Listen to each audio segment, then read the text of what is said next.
नमस्कार, मैं शशिकांत श्रीवास्तव। सक्षम इंडिया न्यूज़ में आपका स्वागत है। इस समय हम गौरी मंगलपुर गांव में हैं और जैसा कि हम जानते हैं कि ज़िला पंचायत चुनाव आगामी 15 तारीख को उसकी वोटिंग होनी है और उसकी तैयारियां ज़ोर शोर से हैं।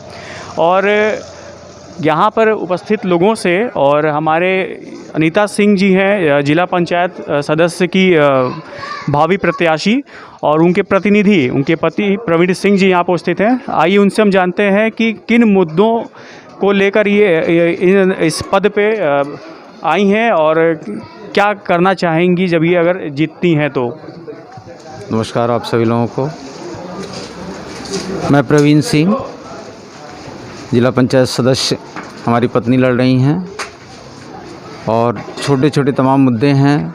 मैं चाहता हूं कि इन मुद्दों के साथ मैं जनता की सेवा करूं और इन मुद्दों को हल करूं।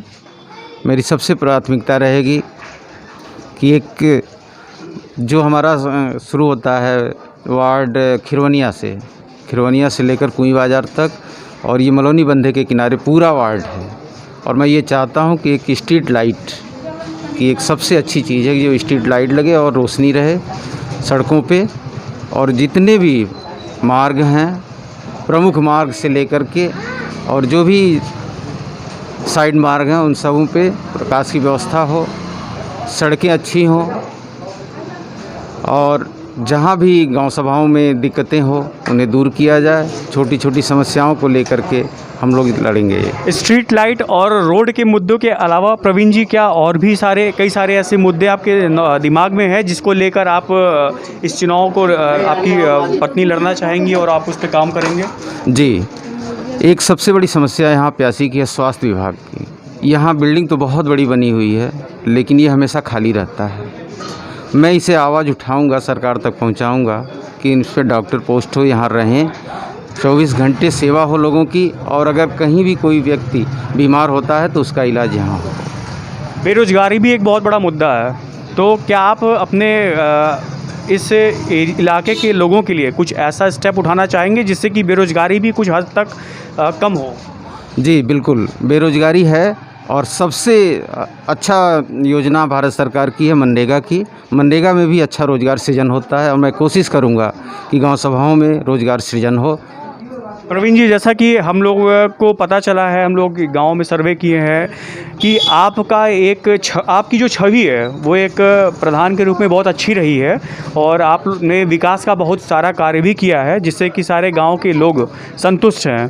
तो क्या आप इसी मोटो को लेके, इसी सोच को लेकर आपकी जो मिसेज़ अनीता जी हैं वो भी कार्य करेंगी?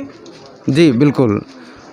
लगभग मैं 1995 में प्रधान हुआ था और तब से मैं अपनी गांव सभा में रोडों का विकास किया, 20-20 फीट की सड़कें बनाई, और मेरी सोच 50 साल आगे थी कि जिन गांवों में सड़कें नहीं रहेंगी वहां विकास संभव नहीं है। यदि आपकी मिसेस को चुन लिया जाता है तो आप क्या नया करना चाहेंगे अपने इस क्षेत्रवासियों के लिए? जी, मैं ये चाहता हूँ कि गांव सभाओं की मॉनिटरिंग हो, गांव सभाओं में जो फंडिंग आते हैं उस पर सरकार का पूरी तरह से नियंत्रण हो और उसे पारदर्शिता बढ़ाई जाए। मैं ये चाहूँगा कि अगर हर गांव सभा में एक ऐसी व्यवस्था हो जहां ऑनलाइन है सारी व्यवस्था, जनता देखे कि सरकार का धन कितना आया है, कितना खर्च हुआ, हमारे प्रधान जी लोग क्या किए हैं, हमारे सदस्य लोग क्या किए हैं, उनके धन का कहीं बंदर बांट ना हो और ऐसा ना हो कि लोग आधा खाएं आधा करें। प्रवीण जी ने एक बहुत ही अच्छी बात कही कि पारदर्शिता का बहुत अहम रोल होता है किसी भी क्षेत्र में, और इनका कहना है कि जो भी धन जनता के लिए, जनता के नाम पर आता है वो पारदर्शी तरीके से लोगों के बीच में रहे। कितना खर्च हो रहा है, कहाँ खर्च हो रहा है, ये सारी चीज़ें लोगों के बीच में रहे। और अगर इनको जिताया जाता है तो ये इस तरह का कुछ सिस्टम बनाएंगे कि जिससे कि लोगों के बीच में ये सारी जानकारी रहे कि क्या चीज़ें आई हैं, कितना खर्च हुई हैं, कितना बची है और विकास गाँव का कितना हो रहा है। आइए और भी लोगों से हम जानते हैं कि किन मुद्दों पे आगामी 15 तारीख को वो वोट देना चाहेंगे, किस तरह के प्रतिनिधि को आप लोग चुनना चाहते हैं, किस मुद्दे पे आप बात करना चाहेंगे, किस मुद्दे को लेके? Okay, thank you. आप बताइए किस तरह के मुद्दे पे आप अपने प्रतिनिधि को चुनना चाहेंगे, कैसा मुद्दा? अच्छा होना चाहिए, गांव का विकास होना चाहिए और क्या। हाँ, वर्तमान में जो रहे हैं प्रतिनिधि, हाँ हाँ, वो किस हद तक काम किए हैं, क्या विकास किया हुआ अभी हमारा गांव डेवलप नहीं किया है। अभी उतना नहीं है। है? आप बताइए क्या बोल रहे हैं। हमारे गांव का जो है नाली है और कुछ सफाई है, ये सब हमारा गांव बाढ़ क्षेत्र में है। हम लोग चारों तरफ से नदी के बीच में हैं, यही लोग हम लोग का मुद्दा है। हैं तो हम लोग इसी के साथ हम प्रवीण भाई को समर्थन दे रहे हैं कि हमारे क्षेत्र में विकास हो, कार्य हो, जो भी हो, फंड आए वो सार्वजनिक हो और वो दिखाई दे और सड़क बने। युवाओं को एक अहम रोल माना जाता है इस समय। युवा पीढ़ी जो है, युवा का बहुत बड़ा महत्व है। आइए युवाओं से जानते हैं कि किन मुद्दों को लेकर आप वोट देना चाहेंगे। हम तो वोट देंगे जब भी जो मामा वो जो बोले हैं हमारे वही होना चाहिए। अगर नहीं होगा तो उसके बाद आप समझिएगा, आप लोग किस तरह के समझिएगा। प्रतिनिधि तो बहुत सारे उठे हैं। मान लीजिए रोजगार नहीं है, कुछ नहीं है, ठीक है। मान लीजिए प्रतिनिधि तो बहुत सारे उठे हुए हैं कि किस तरह के प्रतिनिधि को आप चुनना चाहेंगे। हम तो आरिफ चुनना चाह रहे हैं।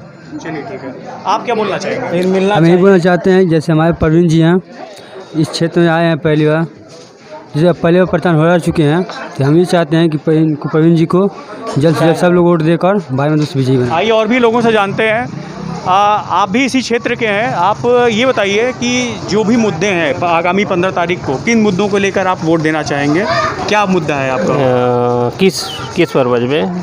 जिला पंचायत की अच्छा बात जी। अगर हम करें तो किन किन मुद्दों पे आप जिला पंचायत का मतलब है कि हमारे ज़िला का जो जिला पंचायत वार्ड नंबर जो 65 है, जी। वो सार्वजनिक रूप से पिछड़ा हुआ क्षेत्र है और उसमें विकास की जो गतिरोध है, बहुत दिनों से गतिरोध चल रहा है और विकास के ही मुद्दे पर हम सभी लोग वोट नहीं, देना इसके चाहेंगे। पहले जिस प्रतिनिधि को आपने चुना, क्या वो आपकी उम्मीदों पे खरा उतरे।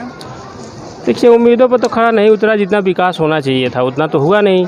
बहुत सारे प्रत्याशी उठे हुए हैं इस बार, तो किस तरह के किस प्रत्याशी को आप वोट देना जो चाहेंगे। हमारा विकास करे, जो हमारे क्षेत्र का विकास करे। पर्टिकुलर कोई ऐसा नाम आपके अभी दिमाग में हो। अभी तो है नहीं, लेकिन ये है कि चलिए हम यहाँ पे देखें, हमें कुल मिला जुला के ये पता चला कि जो भी मुद्दा यहाँ का मेन है वो विकास है, स्वास्थ्य है, सड़क है, यहाँ की रोड लाइटें हैं और भी बहुत सारी मुद्दे हैं जिसको लेकर यहाँ के प्रत्याशी पूरा एक पुरजोर लगाए हुए हैं। पूरा एक कशमकश लगी हुई है कि किस तरह से और हम लोगों की अधिक से अधिक सेवा करें। और आइए देखते हैं कि चुनावी आने वाले 15 तारीख को क्या रिज़ल्ट होता है, किस तरह का लोगों का क्या राय है, लोग किस तरह के कैंडिडेट को चुनते हैं। जुड़े रहिए हमारे साथ। SNI news, Shashikant Srivastava, Gorakhpur. आप देख रहे हैं सक्षम न्यूज इंडिया, सबसे पहले सबसे तेज।